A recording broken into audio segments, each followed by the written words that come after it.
धनतेरस की कहानी भारत त्योहारों का देश है। विभिन्न त्योहारों पर अलग अलग पौराणिक कथाएं प्रचलित हैं। इसी प्रकार धनतेरस पर भी यमराज की एक कथा बहुत प्रचलित है। कथा कुछ इस प्रकार है।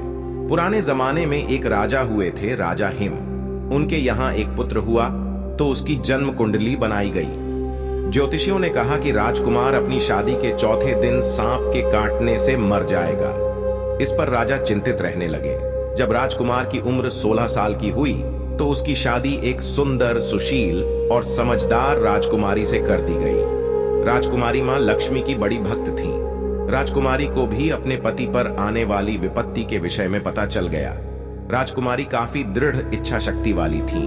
उसने चौथे दिन का इंतजार पूरी तैयारी के साथ किया। जिस रास्ते से सांप के आने की आशंका थी वहां सोने चांदी के सिक्के और हीरे जवाहरात आदि बिछा दिए गए। पूरे घर को रोशनी से जगमगा दिया गया। कोई भी कोना खाली नहीं छोड़ा गया, यानी सांप के आने के लिए कमरे में कोई रास्ता अंधेरा नहीं छोड़ा गया। इतना ही नहीं, राजकुमारी ने अपने पति को जगाए रखने के लिए उसे पहले कहानी सुनाई और फिर गीत गाने लगी। इसी दौरान जब मृत्यु के देवता यमराज ने सांप का रूप धारण करके कमरे में प्रवेश करने की कोशिश की तो रोशनी की वजह से उनकी आंखें चूंधियां गईं। इस कारण सांप दूसरा रास्ता खोजने लगा और रेंगते हुए उस जगह पहुंच गया जहां सोने तथा चांदी के सिक्के रखे हुए थे।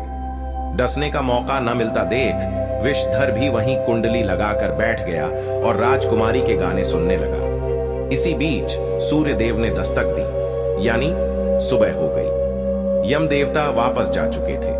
इस तरह राजकुमारी ने अपनी पति को मौत के पंजे में पहुंचने से पहले ही छुड़ा लिया।